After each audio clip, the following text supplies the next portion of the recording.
मेरे प्रिय विद्यार्थियों, नवी कक्षा के विद्यार्थी, शुभ प्रभातम। स्वागत है आपका ऑनलाइन स्टडी फ्रॉम बचपन and 7 star convent school Maulasar, Nagaur, Rajasthan. प्यारे बच्चों, आज आप हिंदी भाषा के अंतर्गत हिंदी भाषा की पाठ्य पुस्तक क्षितिज भाग 1 के पाठ संख्या 2 का अध्ययन करेंगे और पाठ संख्या 2 का जो शीर्षक है वो है लरद्यथ। लरद्यथ कवित्री द्वारा रचित छंद जिनको वाक कहा जाता है। लरद्यथ बहुत ही लोकप्रिय कश्मीरी कवित्री रही है, संत रही है। कश्मीरी भाषा की लोकप्रिय संत कवित्री लरद्यथ का जन्म सन 1320 के लगभग कश्मीर स्थित पामपोर के शिवपुरा गांव में हुआ था। उनके जीवन के बारे में प्रामाणिक जानकारी नहीं मिलती। लरद्यथ को लवलेश्वरी, लला, ललयोगेश्वरी, ललारिफा आदि नामों से भी जाना जाता है। उनका देहांत सन 1391 के आसपास माना जाता है, कंफर्म नहीं है। लरद्यथ की काव्य शैली को वाक कहा जाता है। क्या कहा जाता है? वाक। ओके। जिस तरह हिंदी में कबीर के दोहे, मीरा के पद, तुलसी की चौपाई और अस्थान के सवैये प्रसिद्ध है, उसी तरह लरद्यथ के वाक प्रसिद्ध है।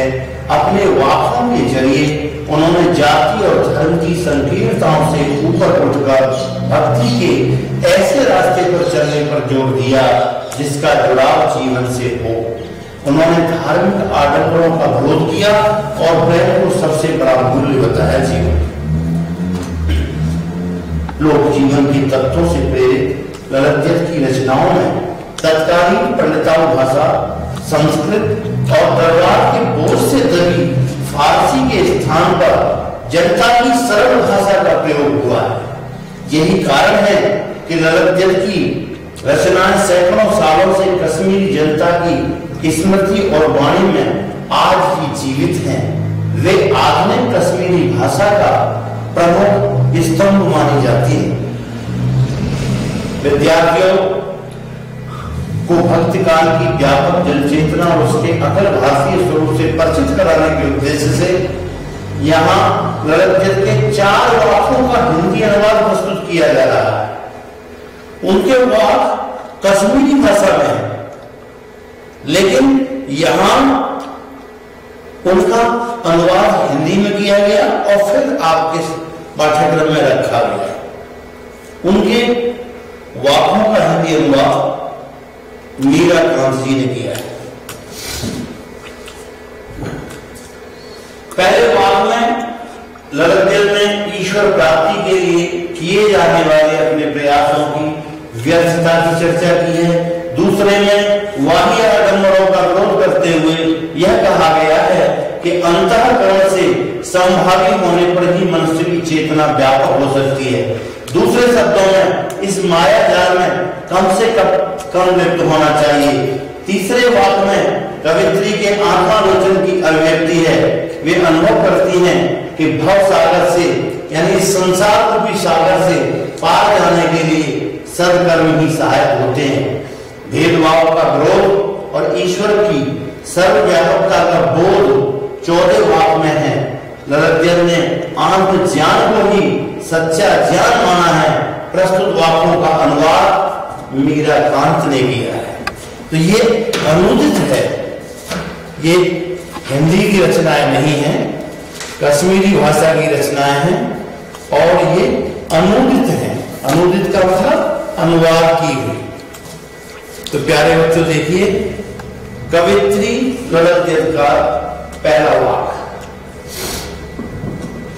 रस्सी कच्चे धागे की खींच रही मैं नाव, जाने कब सुन मेरी पुकार, करें देव भव सागर पार। पानी तक के कच्चे सकोरे व्यर्थ प्रयास हो रहे मेरे, जी में उठती हर भूख कर जाने की चाह गिरे। इस जीवन रूपी नाव कवित्री ललित कहती हैं कि इस जीवन रूपी नाव को मैं सांसों रूपी कच्चे धागों से खींच रही, कब टूट जाए कोई पता नहीं। हे प्रभु, हे परब्रह्म परमेश्वर, कब सुनोगे आप मेरी पुकार, और कब इस संसार रूपी सागर से मेरी नैया पार करोगे, मेरा उद्धार करोगे। जैसे कच्चे मिट्टी के सपोरे से, पात्र से जैसे पानी टपकता है रिस और नष्ट हो जाता है, ठीक उसी प्रकार मैं ईश्वर प्राप्ति के लिए, इस जीवन से मुक्त होने के लिए, इस संसार से मुक्त होने के लिए जो प्रयास कर रही हूं, वो सब प्रयास मेरे कच्चे मिट्टी के सकोरे या पात्र से टपकते हुए पानी की तरह व्यर्थ होते जा रहे हैं। जी में अंतःकरण में बार बार रह के भूख उठती है, उत्कट इच्छा उठती है, क्योंकि मेरी घर जाने की चाहत है, मेरी परब्रह्म परमेश्वर ईश्वर प्राप्ति की चाहत है, भगवान के संकट निकट जाने की चाहत है, इस आत्मा की परमात्मा से मिलने की चाहत है। और आगे संत कवित्री ललित कहती हैं, ललेश्वरी कहती हैं, खा खा कर कुछ पाएगा नहीं, न खाकर बनेगा अहंकारी, समखा तभी होगा संभावी, खोलेगी सागर बंद द्वार की। इस तरीके से खा खा करके चीजें प्राप्त कर करके, चीजें इकट्ठी कर करके, धन दौलत इकट्ठी कर करके, भौतिक सुख सुविधाएं इकट्ठी कर करके तुझे कुछ नहीं मिलने वाला। तू एक दिन अहंकार की ओर बढ़ जाएगा, घमंड की ओर बढ़ जाएगा। समझा अपने अंदर समत्व की भावना ला, सभी प्राणियों के प्रति समत्व की भावना अपने अंदर पैदा कर, तब तू समभावी बनेगा, समान भाव वाला बनेगा, सभी को समता से देखने वाला बनेगा, और तब जो अंतरात्मा जो बंद पड़ी है ना, वो खुलेगी, जीवन का विस्तार होगा, आत्मा का विस्तार होगा, आत्मोत्थान होगा, और तभी ईश्वर की प्राप्ति होगी। आगे कहती हैं,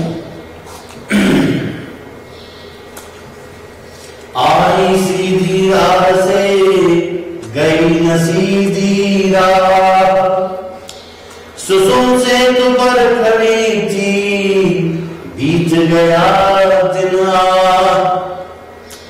जेब टटोली पौड़ी न पाई, मासी को दूं क्या उतराई। मैं सीधे रास्ते से आई थी, लेकिन मैं जब ईश्वर के पास गई, जब अपने घर गई, तो सीधे राह से नहीं गई, बीच में भटक। मेरे बीच और सर्वोच्च शक्ति के बीच जो सेतु यानी पुल था वो सुषुम्ना नामक सेतु था, जहां मेरी अंतरात्मा खड़ी थी।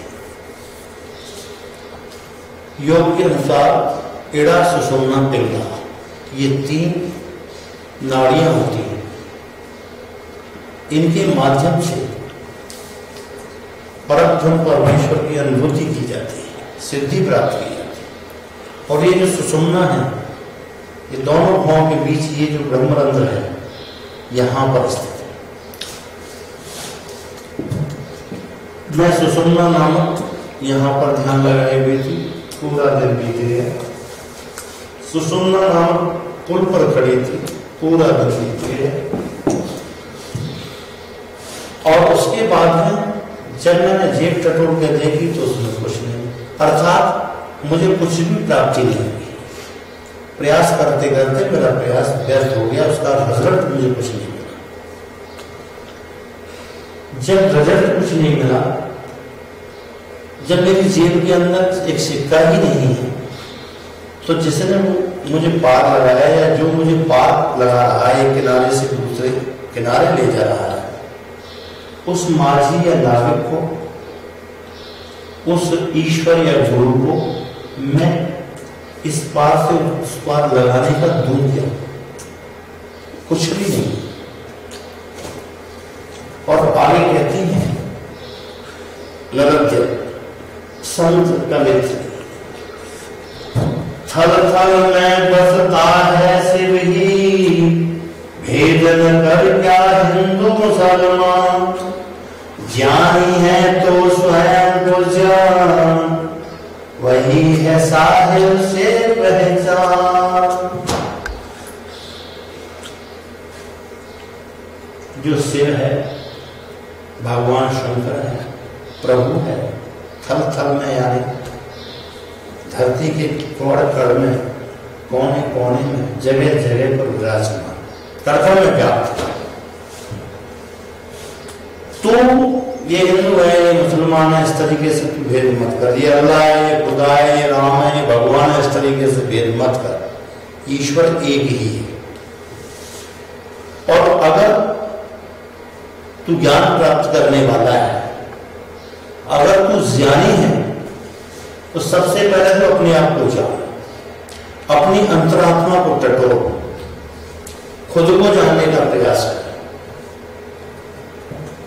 और अगर तू अपने आप को जान लेगा तो सबसे बड़ा ज्ञानी है। और वही है साहिब से पहचान। अपने जो अंदर है आत्मा, वही परमात्मा है। ये तू पहचान कर ले, कहीं अन्यत्र नहीं। जीवन का सार इसी के अंतर्गत है। स्वामी हमारा हमारे अंदर ही है, आत्मा ही परमात्मा है। ये बात गलत जगह नहीं। कश्मीरी भाषा में उन्होंने अपने बात लिखे थे, ये उनका अनुवाद है जो बीराकांत ने किया है। अब आगे प्रस्तुत है बच्चों इस पाठ के शब्दार्थ यानी काठिन्य निवारण। तो चलिए प्रस्तुत है काठिन्य निवारण। प्यारे विद्यार्थियों, अब आपके सामने प्रस्तुत है क्षितिज भाग 1 के पाठ संख्या 2 ललत्यत के वाक नामक पाठ का काठिन्य निवारण। तो आइए काठिन्य निवारण के अंतर्गत वाक वाणी या कथन को कहते हैं। कच्चे सकोरे, कच्चे मिट्टी के बर्तन या स्वाभाविक रूप से कम हो। रस्सी कच्चे धागे की, कमजोर व नासवान सहारा। नाव जीवन रूपी नाव। सम श्रम इंद्रिय निग्रह। समभावी समानता की भावना, समता की भावना, सभी को समत्व की दृष्टि से देखना। खुलेगी सांकल बंद द्वार की, चेतना व्यापक होगी, मन मुक्त होगा। गई न सीधी राह, गलत रास्तों पर चलती रही। सुषम सेतु सुषुम्ना नाड़ी रूपी पुल, तो यहां ब्रह्मरंध्र पर माना जाता है। इड़ा सुषुम्ना पिंगला, ये 3 नाड़ियां हैं, उनमें सुषुम्ना की बात है।